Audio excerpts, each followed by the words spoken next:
CIET NCERT द्वारा प्रस्तुत है कक्षा 7 की हिंदी की पाठ्य पुस्तक वसंत में संकलित एक पाठ की ध्वनि प्रस्तुति।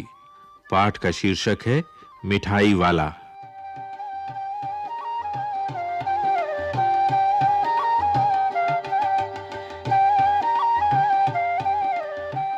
बहुत ही मीठे स्वरों के साथ वो गलियों में घूमता हुआ कहता, बच्चों को बहलाने वाला, खिलौने वाला। इस अधूरे वाक्य को वो ऐसे विचित्र किंतु मादक मधुर ढंग से गाकर कहता कि सुनने वाले एक बार अस्थिर हो उठते। बच्चों को बहलाने वाला, खिलौने वाला। उसके स्नेहाभिषिक्त कंठ से फूटा हुआ गान सुनकर निकट के मकानों में हलचल मच जाती। छोटे-छोटे बच्चों को अपनी गोद में लिए युवतियां चिकों को उठाकर छज्जों पर नीचे झांकने लगती। खिलौने वाला। गलियों और उनके अंतर्व्यापी छोटे-छोटे उद्यानों में खेलते और इठलाते हुए बच्चों का झुंड उसे घेर लेता और तब वो खिलौने वाला वहीं बैठकर खिलौने की पेटी खोल देता। खुल गई दुकान।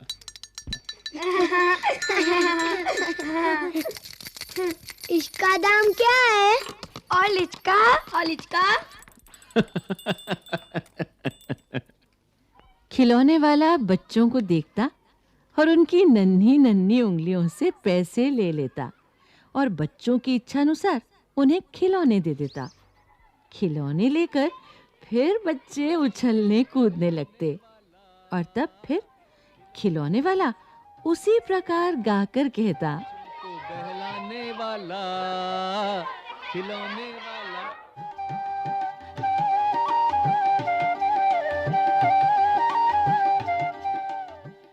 सागर के हिलोर की भांति उसका ये मादक गान गली भर के मकानों में इस ओर से उस ओर तक लहराता हुआ पहुंचता और खिलौने वाला आगे बढ़ जाता। बच्चों को बहलाने वाला, खिलौने वाला।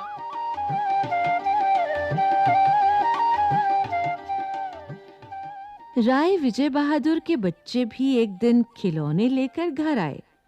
वे 2 बच्चे थे, चुन्नू और मुन्नू।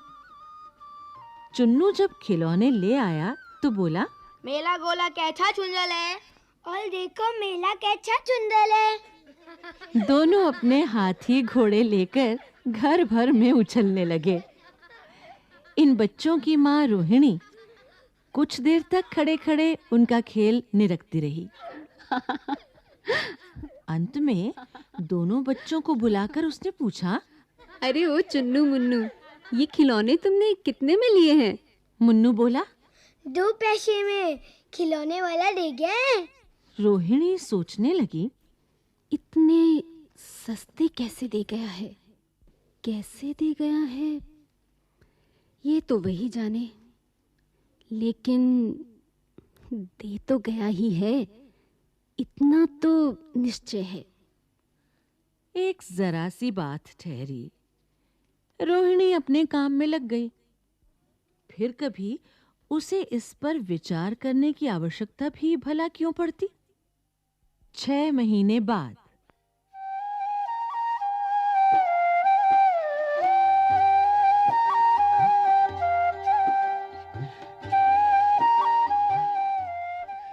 अरे एक आदमी को मैंने देखा।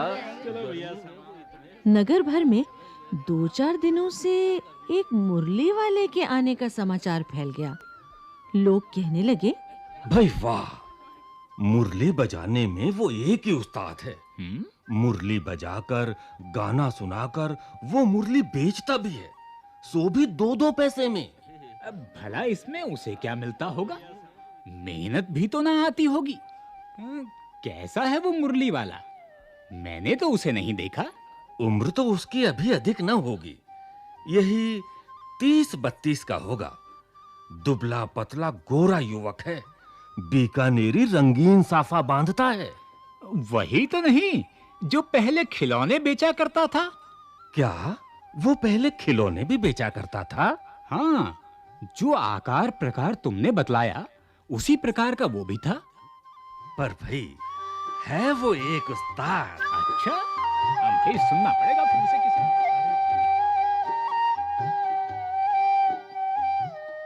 किसी दिन। अरे प्रतिदिन इसी प्रकार उस मुरली वाले की चर्चा होती। प्रतिदिन नगर की प्रत्येक गली में उसका मादक मृदुल स्वर सुनाई पड़ता। बच्चों को बहलाने वाला मुरलिया वाला, बच्चों को बहलाने वाला मुरलिया वाला। रोहिणी ने भी मुरली वाले का ये स्वर सुना। तुरंत ही उसे खिलौने वाले का स्मरण हो आया। उसने मन ही मन कहा, खिलौने वाला भी इसी तरह गा गा कर खिलौने बेचा करता था।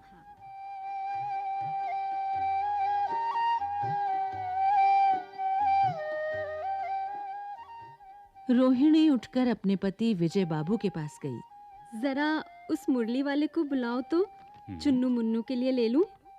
क्या पता ये फिर इधर आए ना आए। ठीक है। बच्चे कहाँ हैं? वे भी जान पड़ता है पार्क में खेलने निकल गए हैं। ठीक है। विजय बाबू एक समाचार पत्र पढ़ रहे थे। उसी तरह उसे लिए हुए वे दरवाजे पर आकर मुरली वाले से बोले, क्यों भाई, किस तरह देते हो मुरली? अच्छा, तुम आराम से बैठ जाओ, मैं सबको मुरली दूंगा। किसी की टोपी गली में गिर पड़ी, किसी का जूता पार्क में ही छूट गया और किसी की सोथनी ही ढीली होकर लटक आई है। इस तरह दौड़ते हांफते हुए बच्चों का झुंड आ पहुंचा। एक स्वर से सब बोल उठे, हम भी लेंदे मुरली, हम भी लेंदे मुरली। मुरली वाला हर्ष गदगद हो उठा। बोला, सबको देंगे भैया, लेकिन जरा रुको, ठहरो, एक एक को देने दो। हाँ? हाँ? अभी इतनी जल्दी हम कहीं लौट थोड़े ही जाएंगे। बेचने तो आए ही हैं, और हैं भी इस समय मेरे पास एक दो नहीं, पूरी 57। हाँ बाबूजी। क्या पूछा था आपने? कितने में दी? हाँ, दी तो वैसे 3-3 पैसे के हिसाब से हैं, पर आपको 2-2 पैसे में ही दे दूंगा। विजय बाबू भीतर बाहर दोनों रूपों में मुस्कुरा दिए। मन ही मन कहने लगे, कैसा है? देता तो सबको इसी भाव से है, पर मुझ पर उल्टा एहसान लाद रहा है। फिर बोले, तुम लोगों की झूठ बोलने की आदत होती है। देते होगे सभी को 2-2 पैसे में, पर एहसान का बोझा मेरे ही ऊपर लाद रहे हो। हाँ? मुरली वाला एकदम अप्रतिभ हो उठा। बोला, आपको क्या पता बाबूजी कि इनकी असली लागत क्या है? ये तो ग्राहकों का दस्तूर होता है कि दुकानदार चाहे हानि उठाकर चीज क्यों ना बेचे, पर ग्राहक यही समझते हैं दुकानदार मुझे लूट रहा है। आप भला काहे को विश्वास करेंगे? लेकिन सच पूछिए तो बाबूजी, असली दाम 2 ही पैसा है। आप कहीं से 2 पैसे में ये मुरली नहीं पा सकते। मैंने तो पूरी 1000 बनवाई थी, तब मुझे इस भाव पड़ी है। अच्छा, मुझे ज्यादा वक्त नहीं, जल्दी से 2 ठो निकाल दो। जी, ये लीजिए। हाँ। 2 मुरलियां लेकर विजय बाबू फिर मकान के भीतर पहुंच गए। मुरली वाला देर तक उन बच्चों के झुंड में मुरलियां बेचता रहा। उसके पास कई रंग की मुरलियां थीं। बच्चे जो रंग पसंद करते, मुरली वाला उसी रंग की मुरली निकाल देता। मुझे लाल मुरली चाहिए। हाँ ये बड़ी अच्छी मुरली है। मुझे भी दे दो। हाँ तुम यही ले लो बाबू। हाँ राजा बाबू तुम्हारे लायक तो बस ये है। और मेरे लिए? हाँ भैया तुमको ये देंगे, ये लो। हाँ? और तुमको वैसी ना चाहिए, ये नारंगी रंग की? हाँ? अच्छा वही लो, वही लो। और तुम ले आए पैसे? हाँ? अच्छा ये लो, तुम्हारे लिए मैंने पहले से ही ये निकाल कर रखी थी, लो लो। और तुमको पैसे नहीं मिले? अरे तुमने अम्मा से ठीक तरह से मांगे ना होंगे।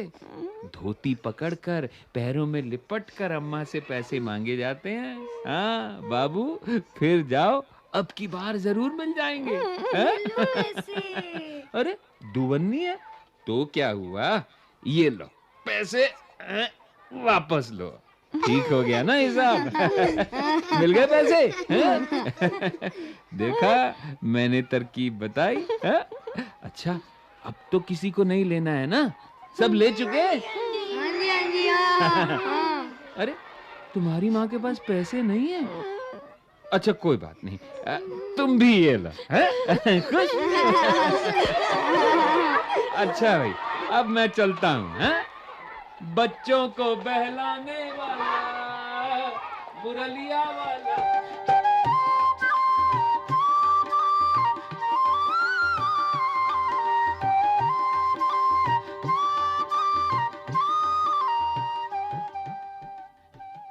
आज अपने मकान में बैठी हुई रोहिणी मुरली वाले की सारी बातें सुनती रही। आज भी उसने अनुभव किया, बच्चों के साथ इतने प्यार से बातें करने वाला फेरी वाला पहले कभी नहीं आया। फिर वो सौदा भी कैसा सस्ता बेचता है, भला आदमी जान पड़ता है। समय की बात है जो बेचारा इस तरह मारा मारा फिरता है। पेट जो ना कराए सो थोड़ा। इसी समय मुरली वाले का क्षीण स्वर दूसरी निकट की गली से सुनाई पड़ा। बच्चों को बहलाने वाला मुरलिया वाला, बच्चों को बहलाने वाला मुरलिया वाला। रोहिणी इसे सुनकर मनी मन कहने लगी, और स्वर कैसा मीठा है इसका। बहुत दिनों तक रोहिणी को मुरली वाले का वो मीठा स्वर और उसकी बच्चों के प्रति वे स्नेहसिक्त बातें याद आती रहीं। मुझे लाल रंग की मुरली चाहिए। अच्छा ये तो बड़ी अच्छी मुरली है। मुझे भी दे दो। हाँ, तुम ये ले लो बाबू। महीने के महीने आए और चले गए।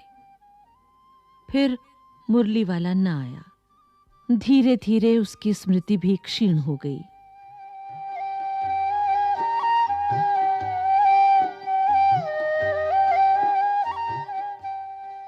आठ मास बाद सर्दी के दिन थे। रोहिणी स्नान करके मकान की छत पर चढ़कर अजान उलंबित केश राशि सुखा रही थी। इस समय नीचे की गली में सुनाई पड़ा, बच्चों को बहलाने वाला मिठाई वाला, बच्चों को बहलाने। मिठाई वाले का स्वर उसके लिए परिचित था। झट से रोहिणी नीचे उतर आई। उस समय उसके पति मकान में नहीं थे। हाँ, उनकी वृद्धा दादी थी। रोहिणी उनके निकट आकर बोली, दादी, चुन्नू मुन्नू के लिए मिठाई लेनी है, जरा कमरे में चलकर ठहराओ। मैं उधर कैसे जाऊं, कोई आता ना हो। जरा हटकर मैं भी चिक्की ओट में बैठी रहूंगी। दादी उठकर कमरे में आकर बोली, मिठाई वाला। ए मिठाई वाले। जी आया। मिठाई वाला निकट आ गया। बोला, कितनी मिठाई दूं माँ? ये नए तरह की मिठाइयां हैं, रंग बिरंगी, कुछ कुछ खट्टी, कुछ कुछ मीठी, जायकेदार, बड़ी देर तक मुंह में टिकती हैं। अच्छा। जल्दी नहीं घुलती। बच्चे बड़े चाव से चूसते हैं। इन गुणों के सिवा ये खांसी भी दूर करती हैं। अच्छा। हाँ, कितनी दूं? हाँ? चपटी, गोल, पहलदार गोलियां हैं। पैसे की 16 देता हूं। 16 तो बहुत कम होती है, भला 25 तो देते। नहीं दादी, अधिक नहीं दे सकता। इतना भी देता हूं। अब मैं तुम्हें क्या, खैर मैं अधिक न दे सकूंगा।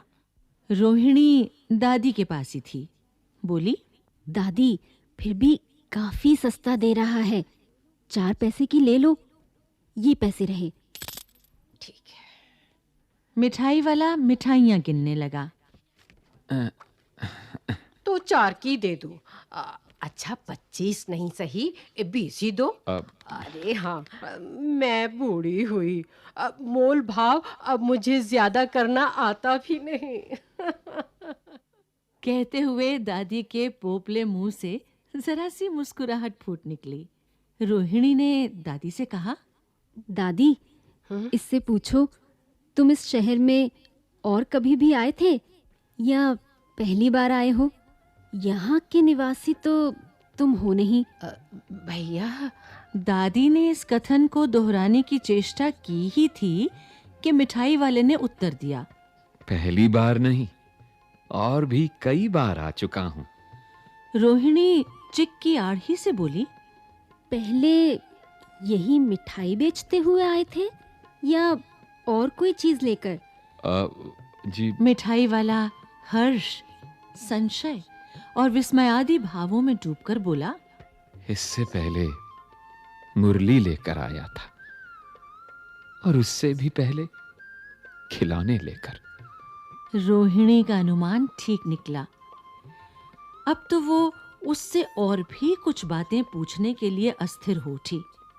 वो बोली, इन व्यवसायों में भला तुम्हें क्या मिलता होगा?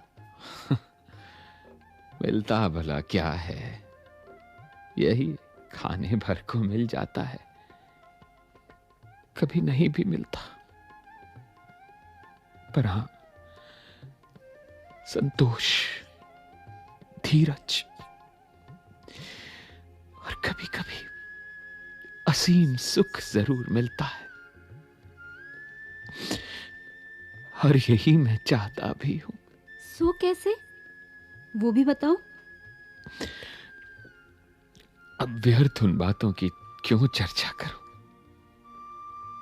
उन्हें आप जाने ही दें। उन बातों को सुनकर आपको दुख ही होगा।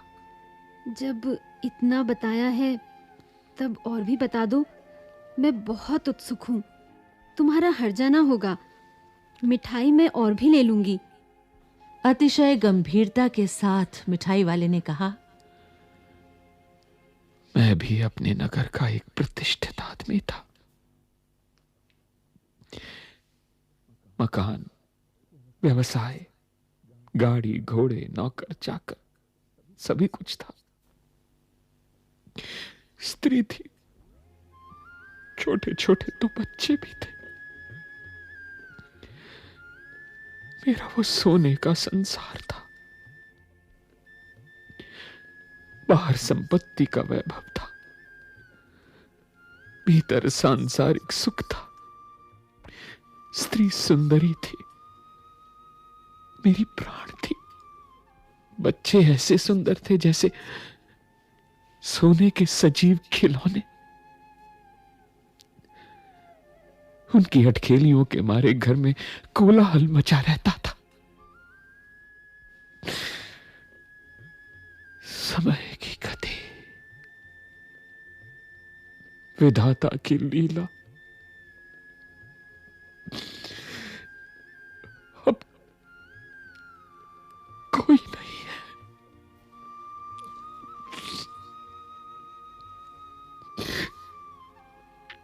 दादी, प्राण निकाले नहीं निकले, इसलिए अपने उन बच्चों की खोज में निकला हूं। वो सब अंत में होंगे तो यही कहीं। आखिर कहीं न जन्मे ही होंगे। उस तरह रहता, घुल घुल कर मरता। इस तरह सुख संतोष के साथ मरूंगा।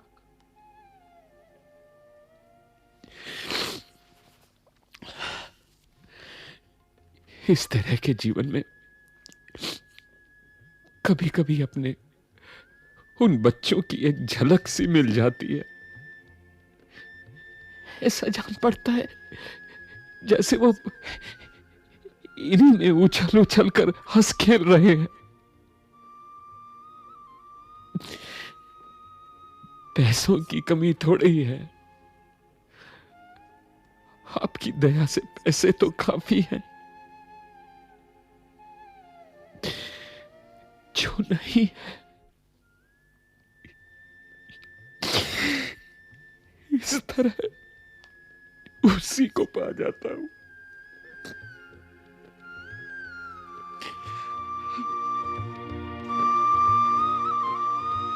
रोहिणी ने अब मिठाई वाले की ओर देखा।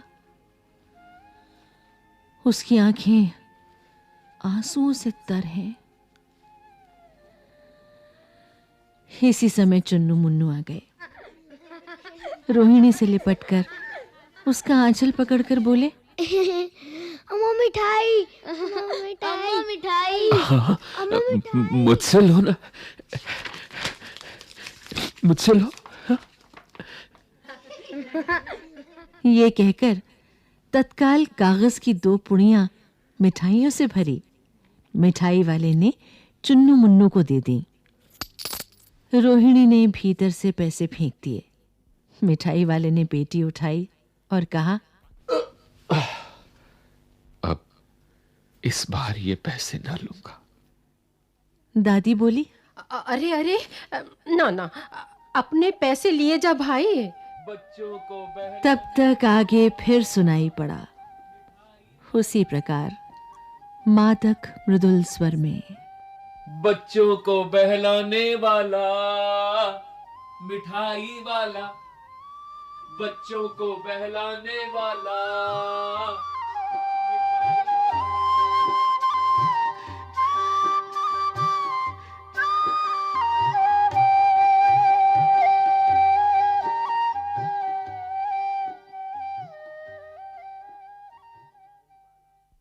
मिठाई वाला।